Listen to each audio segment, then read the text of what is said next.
Tunatuma tena kibarua kwa Wanyarwanda hii, kibarua kiwafikie Watwagira, kibarua kiwafikie Wakigeri, kibarua kiwafikie Bizimungu, kibarua kiwafikie Wakagame, muambie Noa, Noa, Noa. Itikeni muketi pameza, simuwache visingizio, Noa, Noa. Na majirani wapumue, Noa, Noa, Noa.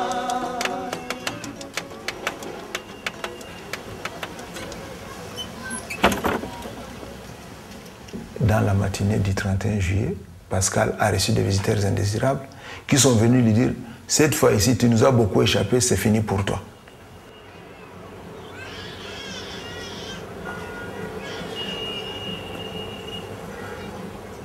Il revenait de Kigali la veille, où il avait été, parce qu'il travaille déjà à la LDG, la Ligue de droits de l'homme dans les Grands Lacs. Il revenait. On nous a dit qu'il était suivi déjà depuis Kigali. Il y avait une connexion entre Kigali et ici, c'est ça qu'on nous a dit. Et il a été visité chez lui, et il a été tué froidement, comme ça, abattu froidement devant sa femme et ses enfants.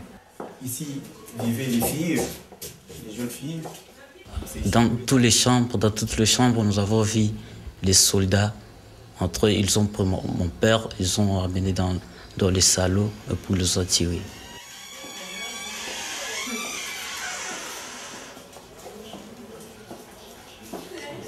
Son épouse est restée à crier au secours, mais qu'est-ce que vous voulez? Ça n'a pas été possible, c'était tard. On l'a emporté à l'hôpital. Bon, c'était fatal parce que le sang a coulé et on ne pouvait plus le sauver.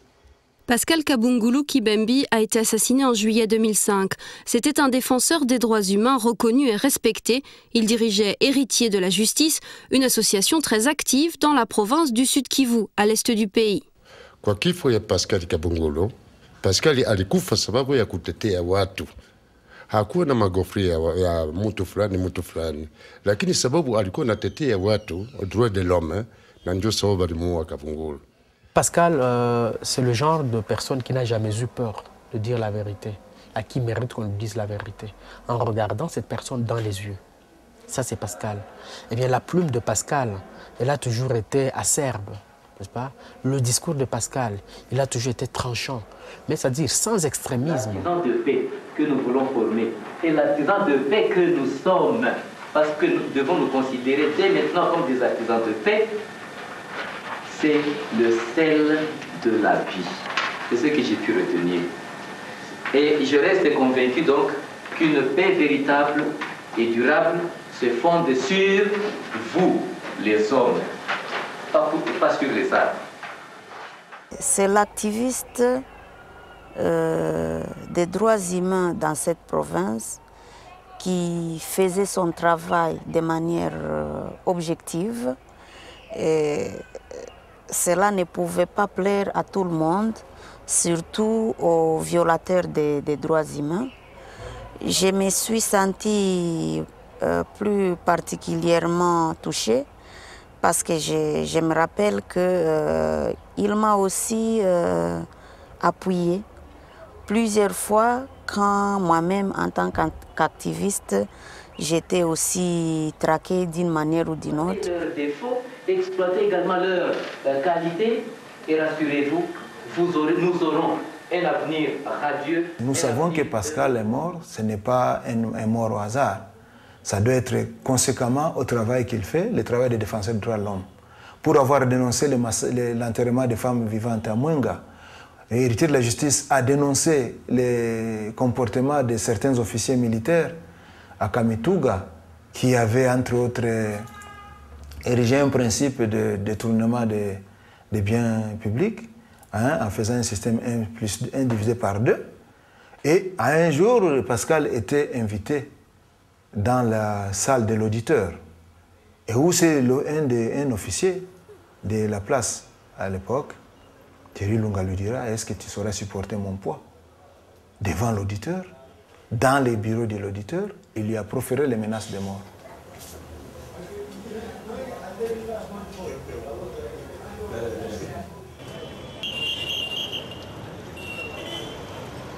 Le travail des défenseurs des droits humains est essentiel.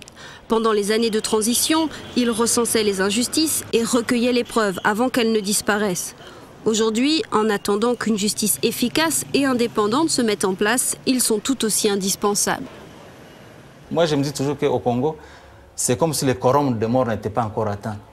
Nous sommes à 4 millions, directs ou indirects, victimes de ces guerres-là. Pour le moment, dans les forêts, ça continue. Même ici en ville, ça continue. Est-ce qu'on doit continuer à vivre dans un état sauvage au moment où nous sommes vers la civilisation? C'est le XXIe siècle. Je pense qu'il faut que les choses s'améliorent. Dans cette partie du pays qui fait partie intégrante de la région des Grands Lacs, les cas de violation massive des droits de l'homme ont été les plus nombreux, ce qui peut-être, par effet d'entraînement, a fait que face à l'effritement des pouvoirs publics, les gens se sont organisés dans le mouvement associatif pour pouvoir porter haut leurs revendications, les dénonciations dans ces domaines-là.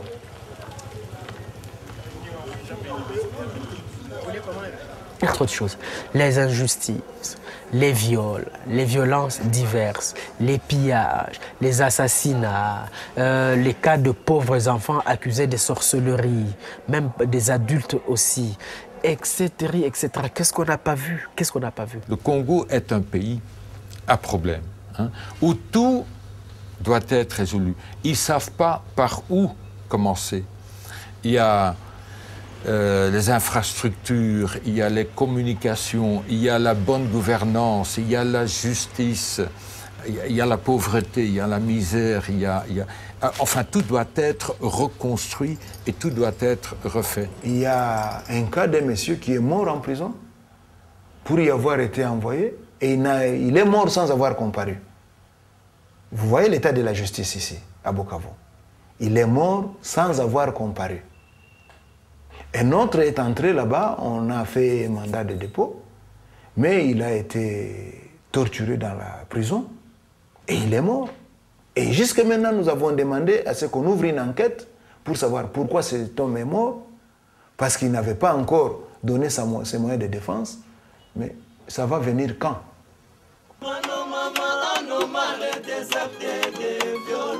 Nos filles souffrent aussi des actes de viol. Nos mamans s'interrogent. Qui alors finira ces inconscients, ces insensés? À quand la punition à ces barbares et ces violeurs qui dédommagera la femme qui a longtemps souffert, qui a été sacrifiée? La population de Bukavu était présente en masse lors de l'ouverture du procès. Elle avait compris l'enjeu du travail d'un défenseur comme Pascal Kabungulu. Monsieur le juge présent, membre de la composition, l'officier du ministère public, l'audience suspendue reprend son cours normal. L'audience suspendue reprend son cours normal. Le procès va commencer au niveau de l'auditorat de garnison, où on fera défiler bon nombre de gens, civils et militaires. Jusqu'à un certain moment, ça sera l'implication de l'ex-vice-gouverneur de Daskaningini, qui viendra aussi donner sa version des faits. Et l'affaire va évoluer jusqu'au moment où ça sera le colonel Thierry Ilunga qui sera le dernier à être entendu et inculpé. Et lors de son inculpation, il a pris l'arme, il a braqué le tribunal. Je me rappelle que j'étais juste à côté. Ce colonel, c'est un malabar, vraiment un malabar. Il a bondi pour se saisir d'une arme. Des militaires qui gardaient, n'est-ce pas, le procès. Dieu merci qu'il y a eu une forte résistance. Et bien ça, c'était la première fois, on l'a maîtrisé. Il est revenu à la charge la deuxième fois. Lorsqu'on l'a ramené, il s'est débarrassé de ceux qui le tenaient. Il a bondi encore sur une arme. Là, ça a été encore une bagarre terrible. Dieu merci, il n'a pas pu avoir cette arme-là et tout le monde partait parce que c'était un procès public. Il y avait un monde fou. S'il était parvenu à arracher une de ces armes-là, eh bien, c'était un carnage terrible. D'autant plus que nous avons appris par la suite qu'il y avait ses complices qui étaient dans les environs aussi. Donc, vous comprenez ce que ça aurait produit, n'est-ce pas? Okay? Voilà un peu l'image que je vous donne de ce procès-là. Comment, n'est-ce pas, il a fini ce jour-là. Et monsieur a été arrêté. On les a amenés quand même. Après, on les a amenés en prison ce même jour. Et la même nuit, on les a sortis de prison. le 12 décembre, nous assistons à la proclamation du verdict, du moins de l'auditorat de garnison, qui va se déclarer incompétente de juger l'affaire parce que ceux qui étaient inculpés en dernier ressort avaient le statut de gouverneur et l'autre est le lieutenant-colonel, qui sont des grades supérieurs au grade de l'auditeur instruisant les procès. Depuis lors, l'affaire s'est arrêtée. L'affaire a aussi eu des répercussions sur la sécurité de certains des journalistes qui avaient couvert le procès. Comme le procès intéressait toute la communauté sud-kivusienne et donc en particulier toute la communauté de Bukavu, nous étions tenus à suivre la marche de ce procès jour après jour pour pouvoir rendre compte à la population pendant nos éditions d'information. Ça, c'est une chose. Sur le deuxième plan, c'était ce qui était impliqué dans le procès. Donc, ce qui devait comparaître comme soit témoin, comme accusé, ceux-là, ils prennent la chose autrement. Et donc, comme c'était essentiellement des militaires, il y a eu effectivement des journalistes qui ont été menacés. À 2 h du matin, mon épouse me dit, on frappe à la porte. Je me réveille en sursaut, j'ouvre cette porte, je vais à l'extérieur, j'ouvre encore. Juste, je me trouve devant des militaires, très bien habillés. Je me dis, monsieur, nous sommes venus chercher la photo du Desbald, tenant un micro, la photo de Thierry Longa, l'arme à la main, parce qu'effectivement, quand il avait dérangé le procès, j'avais tiré une photo. J'ai dit, sincèrement, je n'ai rien. Bon, ils sont regardés, ils ont pris leurs armes, enfin, ils ont essayé de charger, je pense. J'ai commencé à transpirer partout, j'ai même fait pipi, hein, ça c'est vrai. Après, ils ont vu que je n'avais rien. L'Union nationale de la presse du Congo, qui est l'organisation fêtière au niveau des journalistes de tout le pays, et aussi sa rédaction à Louis Baraïga, qui a reçu les menaces, se sont chargés effectivement d'en parler à l'autorité. Nous en avons parlé à l'autorité provinciale, au gouverneur en personne.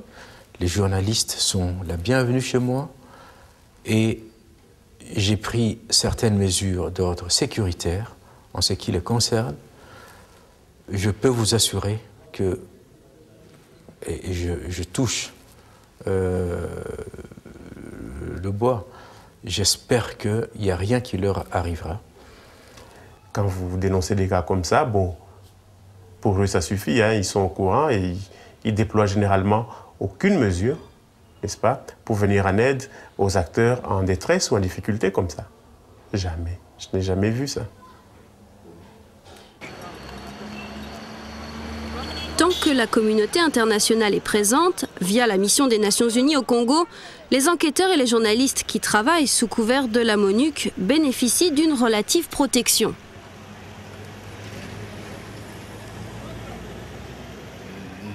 Journalistes, nous restons très inquiets par la situation parce que, par exemple, nous qui travaillons avec Radio Okapi, aujourd'hui, nous avons une certaine couverture, une certaine protection parce que la Radio Okapi est une structure partenaire de la MONUC. Mais aussi pour les collègues qui sont journalistes dans des médias privés, la question se pose avec acuité, étant donné qu'eux n'ont pas de protection jusqu'aujourd'hui.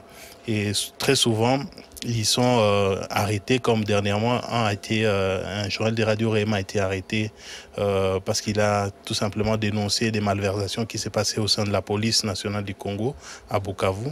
Il a fallu en fait que, comme il y a une forte présence de la communauté internationale à Bukavu, que les gens interviennent pour qu'on voit ces journalistes se libérer. Mais après la MONUC, que vont devenir par exemple des journalistes qui ont travaillé avec Radio Okapi, nous, qu'est-ce que nous allons devenir par rapport à notre protection? Nous allons continuer à exercer notre métier, peut-être comme journaliste, mais qu'est-ce que nous devenons?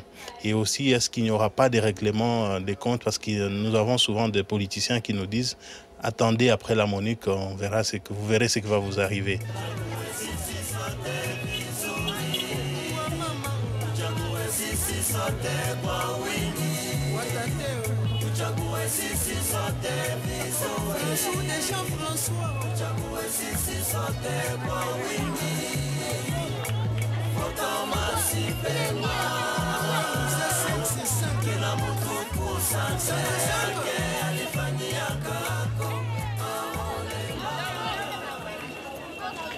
Soutenus surtout par la coopération internationale, les défenseurs des droits humains n'ont jamais baissé les bras.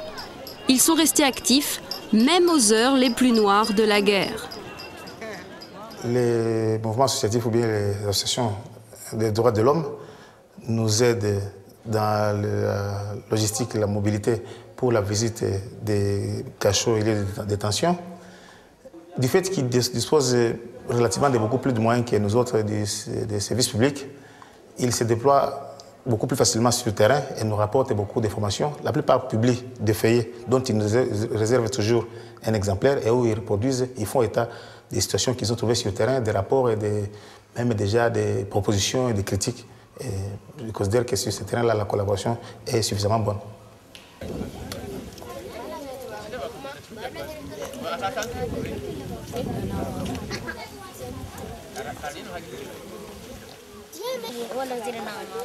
Nous sommes venus ici pour des dossiers judiciaires que nous avons au niveau de notre bureau, des cas de plusieurs femmes du groupement de Mumosho dans le territoire de Kabare qui viennent solliciter une assistance dans des conflits de champs.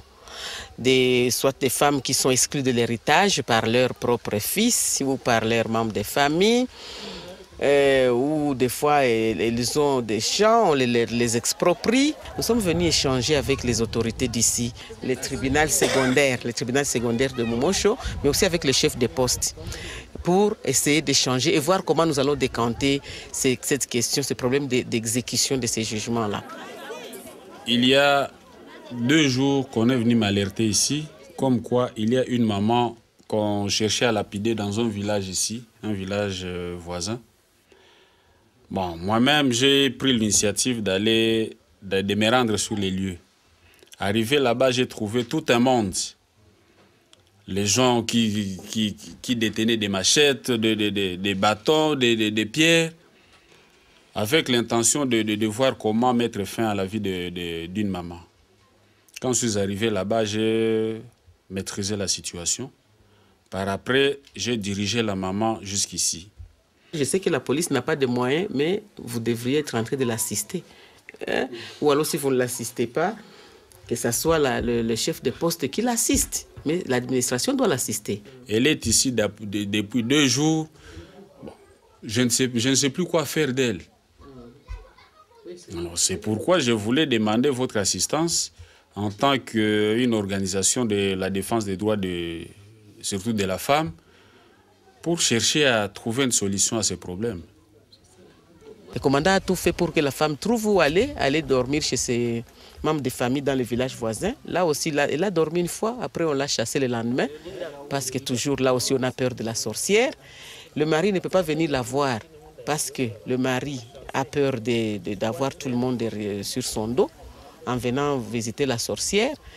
Bon, maintenant, nous lui suggérons, comme dans le village, elle n'est pas acceptée, et elle nous dit qu'elle a une fille à Bukavu, de l'amener à Bukavu. Ça sera aussi une façon de libérer le commandant qui doit tout le temps la garder ici alors qu'il n'a pas où la faire dormir. Et alors que peut-être que sa fille pourra sûrement la prendre en charge. Alors nous l'amenons là-bas.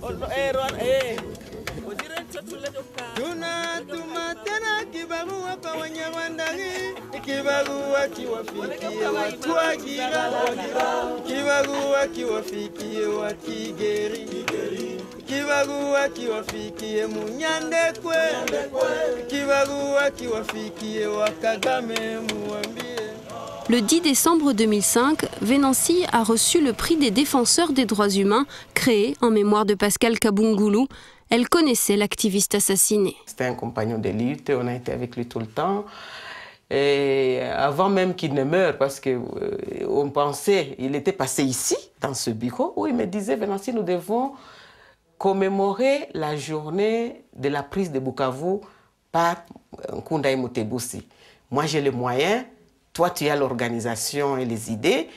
Organise, je prends en charge. OK, mais voilà. Après ça, les choses se sont passées autrement. On ne s'est plus vu.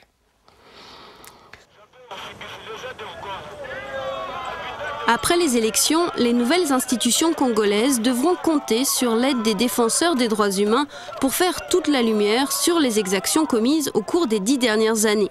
Elles devront construire un état de droit.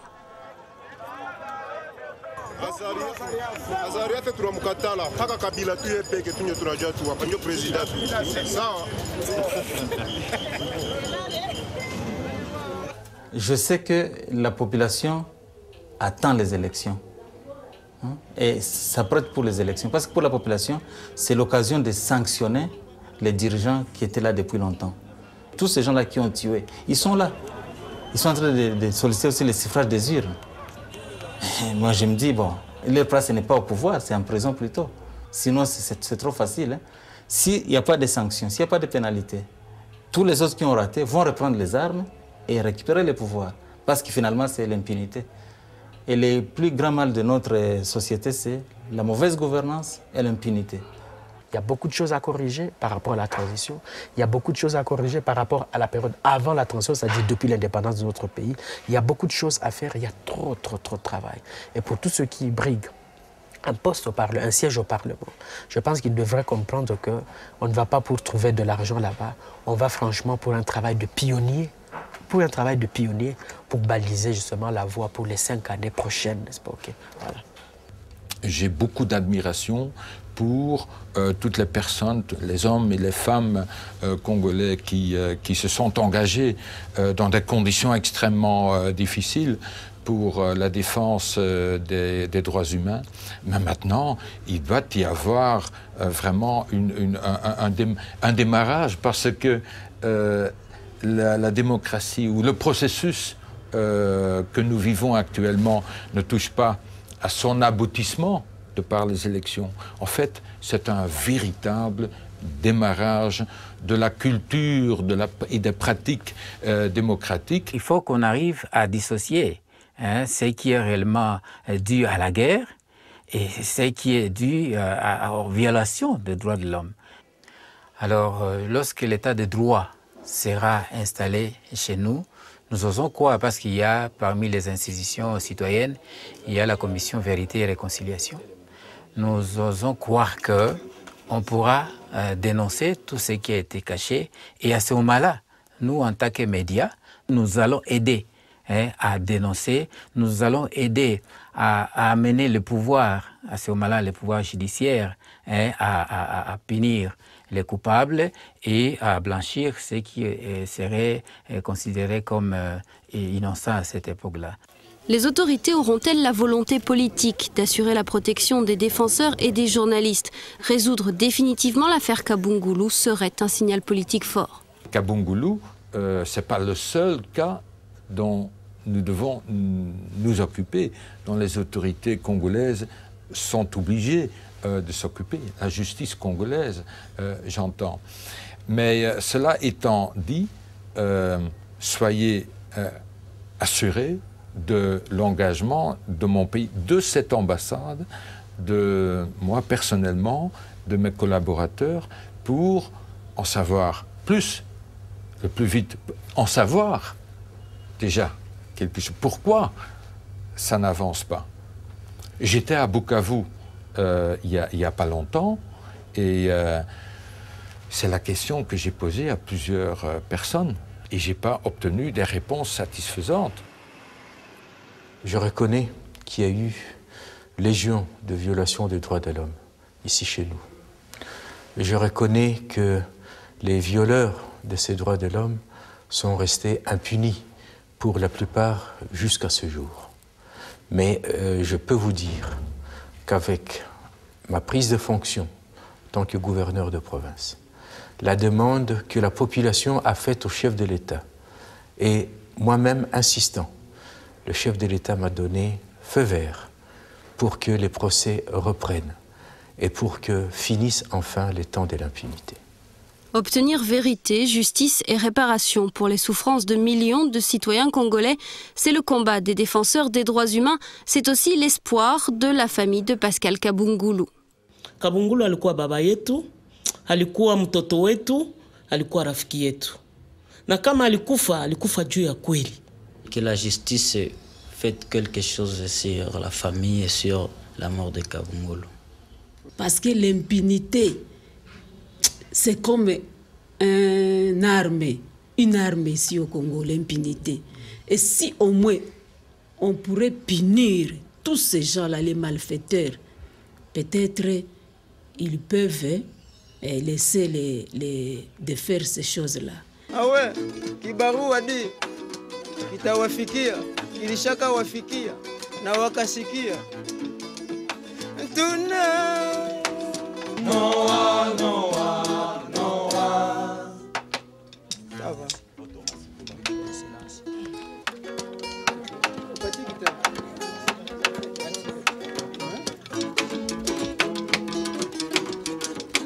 Tunatuma tena kibarua kwa Warundigi, kibarua kiwafikie Wanyangoma, kibarua kiwafikie kibarua kiwafikie Bagaza, kibarua kiwafikie Izeye na Buyoya. Tunasema Noah, Noah, Noah. Kiburi hakijengi Noah, Noah. Simuheshimu mikataba Noah.